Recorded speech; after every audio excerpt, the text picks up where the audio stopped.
नमस्कार दोस्तों, कैसे हैं आप सभी। एक बार फिर से आप सभी का स्वागत है आपके अपने YouTube चैनल प्रॉफिट स्टडी में। तो आज की इस वीडियो में बात करने वाले हैं रेलवे नई भर्ती 2024 को लेकर। मिनिस्ट्री ऑफ रेलवे का अभी एक लाइव प्रेस कॉन्फ्रेंस हुआ जिसमें बहुत इंपॉर्टेंट जानकारी आप लोगों के लिए दिया गया है। आप चाहे रेलवे का किसी भी एग्जाम का प्रिपरेशन कर रहे हो, चाहे एलपी हो, टेक्नीशियन हो, एनटीपीसी हो, जूनियर इंजीनियर हो, सीनियर सेक्शन इंजीनियर हो और अति महत्वपूर्ण आपका ग्रुप डी हो, हर भर्ती के लिए यहाँ पे मिनिस्ट्री ऑफ रेलवे का बहुत इंपॉर्टेंट अभी एक प्रेस कॉन्फ्रेंस हुआ जिसमें खासकर भर्ती से रिलेटेड ही जानकारी दिया गया है कि टेक्नीशियन का नोटिफिकेशन कब तक आएगा, ग्रुप डी में कितनी पोस्ट आ सकती है, तैयारी कैसे करना है, फॉर्म कैसे अप्लाई करना है, हर छोटी से छोटी जानकारी आपको दिया गया है। तो अगर आप भी रेलवे का एग्जाम का तैयारी कर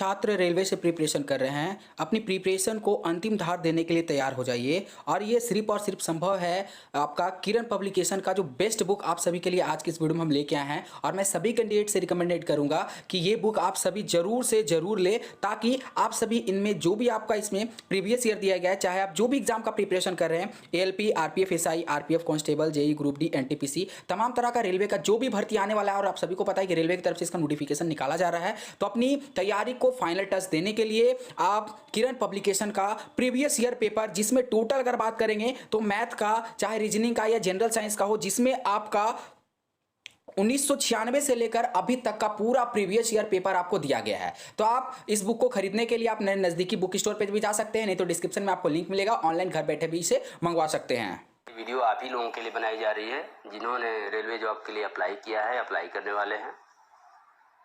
पिछले वर्ष रेलवे ने बहुत भारी संख्या में 1,54,000 यूथ को एम्प्लॉय किया है दिसंबर 2023 तक, और जिन्हें पदस्थापित कर दिया गया है या आवश्यकता अनुसार उन्हें ट्रेनिंग पे भेज दिया गया है।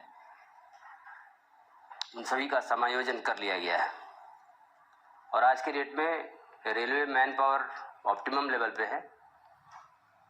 लेकिन ऐसी बात नहीं है कि और आवश्यकता नहीं है। जिस तरह से रेल का रैपिड ग्रोथ हो रहा है, जिस तरह से क्वांटम ग्रोथ हुआ है, जिस तरह से एक्सपेंशन हो रहा है, और चूँकि एक ये स्टाफ सेंट्रिक ऑर्गेनाइजेशन है तो इसमें स्टाफ की ज़रूरत होती है, और हर वर्ष उसी पैमाने पे लोग रिटायर भी करते हैं। इसलिए हर वर्ष हर कैटेगरी में, ख़ासतौर से सेफ्टी कैटेगरी में, तो उसमें तो हम वैकेंसी अफोर्ड ही नहीं कर सकते, तो उनको भरना ही होता है। अभी सभी अभ्यर्थियों के हित में ये निर्णय लिया गया है कि अब कैलेंडर बना के हर साल वैकेंसीज़ को हम नोटिफाई करेंगे। हर वर्ष नियुक्ति की प्रक्रिया जारी रखेंगे बिना गैप के। जैसी जैसी वैकेंसी होगी, depending on vacancies and requirement of course, तो उसके हिसाब से हम रिक्रूटमेंट करेंगे। ऐसे ही अभी जनवरी के महीने में एएलपी का नोटिफिकेशन हुआ, जिसमें 5,696 वैकेंसीज़ के लिए नोटिफिकेशन निकला है। और जो जनवरी में नोटिफिकेशन हुआ है, उसमें हमारा लक्ष्य है कि दिसंबर तक उस पूरे प्रोसेस को कंप्लीट कर लें और दिसंबर में हम एएलपी का 5,696 लोगों का पैनल दे दें। और जैसे ही पैनल वो समाप्त हो, चूँकि ये वैकेंसी राइज होती जाती है, तो अगले वर्ष के लिए भी हम कैलेंडर जारी कर दें। इतना ही नहीं, जैसा कि स्टूडेंट्स का भी, जो हमारे यूथ है, उनका डिमांड था कि और भी वैकेंसीज कब आ रही हैं, कब आएंगी, तो उसको भी ध्यान में रखते हुए रेल मंत्रालय ने अभी हम लोगों ने इसको नोटिस में भी दे दिया है कि टेक्नीशियन कैटेगरीज में जिसमें 9,000 वैकेंसीज हैं, ऑलमोस्ट अनुमानित वैकेंसीज हैं, उसके लिए भी हम लोगों ने एक टेंटेटिव कैलेंडर दे दिया है कि 9,000 वैकेंसीज को फरवरी के महीने में 2024 में नोटिफाई करेंगे, और एक साल में, यानी कि अगले साल फरवरी तक इसको कंप्लीट कर लेंगे। कंप्लीट करने के बाद एक नेक्स्ट साइकिल में हम नोटिफाई करेंगे ये, ताकि पूरे रिक्रूटमेंट प्रोसेस को टाइम बाउंड मैनर में हम इसको कंप्लीट कर पाएँ, संपन्न कर पाएँ। इसके अलावा रेल मंत्रालय ने एक बहुत बड़ा कदम उठाया है एज रिलैक्सेशन दे करके। कोविड के टाइम में, जैसा कि आप जानते हैं, 2-3 साल तक परीक्षाएं करना संभव नहीं हो सकी थी। बहुत सारे कैंडिडेट्स ओवर एज हो गए थे, तो उनको सम्मिलित करने के लिए, उनको भी अवसर प्रदान करने के लिए रेल मंत्रालय ने 3 साल का 1 साल नहीं, 2 साल नहीं, 3 साल का एज रिलैक्सेशन दिया है, जो कि जिससे हमारे कैंडिडेट्स जो वंचित रह गए थे, जो चूक गए थे एग्ज़ाम देने से, हो पाएंगे, अपीयर हो पाएंगे आगामी होने वाले एग्ज़ाम्स में। तो एक बड़ा उनके लिए भी अवसर होगा। और इस संदर्भ में मैं कुछ और बातें ही बताना चाहूँगा अपने अभ्यर्थियों को कि जब भी नोटिफिकेशन निकलता है तो फॉर्म कैसे भरना है। फॉर्म फिलअप करने से ही आपका एग्ज़ाम शुरू हो जाता है, वहीं से वो भी पार्ट है एग्ज़ाम देने का। तो उनका फॉर्म रिजेक्ट हो गया। तो हम लोगों ने देखा, हम लोगों का अनुभव ये है विगत रिक्रूटमेंट्स में कि बहुत से 5% के करीब ऐसे एप्लीकेशंस रिजेक्ट हो जाते हैं जिनमें प्रॉपर ढंग से सिग्नेचर नहीं किया गया है या प्रॉपर ढंग से फ़ोटो नहीं लगाया गया है। बहुत से कैंडिडेट्स होते हैं जिनका और जो भी क्राइटेरिया है उसको फुलफ़िल करते हैं, उसमें उनका सर्टिफिकेट भी ठीक है, जो भी एज के लिए जो भी सर्टिफिकेट चाहिए वो सब ठीक है, लेकिन उन्होंने प्रॉपर ढंग से सिग्नेचर नहीं किया है या प्रॉपर फ़ोटो नहीं लगाया है। उसकी वजह से ये कंप्यूटराइज्ड वे में वेरिफिकेशन होता है, स्क्रूटनी होती है, तो रिजेक्ट हो जाता है। इसमें कोई ह्यूमन इंटरवेंशन नहीं होता है। लेकिन बहुत से कैंडिडेट्स हैं जो कैपिटल लेटर में अपना नाम लिख देते हैं सिग्नेचर के नाम पे, या बहुत से कैंडिडेट्स ऐसे होते हैं जो स्मॉल लेटर में ही लिखते हैं लेकिन डिसजॉइंटेड लेटर्स होते हैं।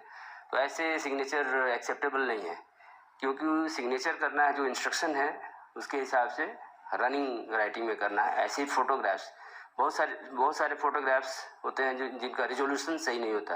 रिजोल्यूशन सही होना चाहिए, ख़राब रिजोल्यूशन होने पे, स्पष्ट नहीं होने पे वो रिजेक्ट हो जाएंगे।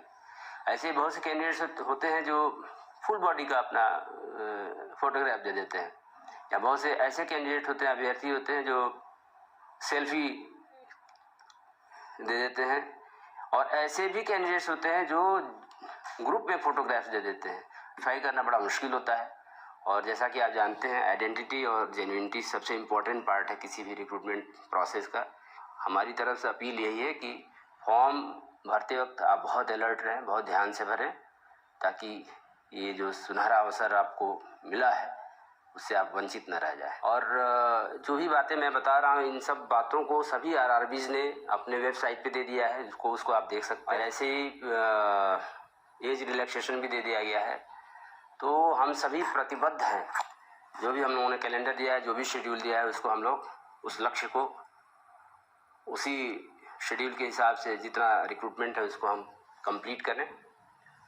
और अब आपकी बारी है कि आप जो शेड्यूल दिया गया है उसके हिसाब से तैयारी करें। अब आप जी जान से लग जाएं एग्ज़ाम देने के लिए। तो मेरी तरफ से, हमारी तरफ से, रेलवे की तरफ से, आरआरबीज़ की तरफ से आप सभी को ऑल द बेस्ट।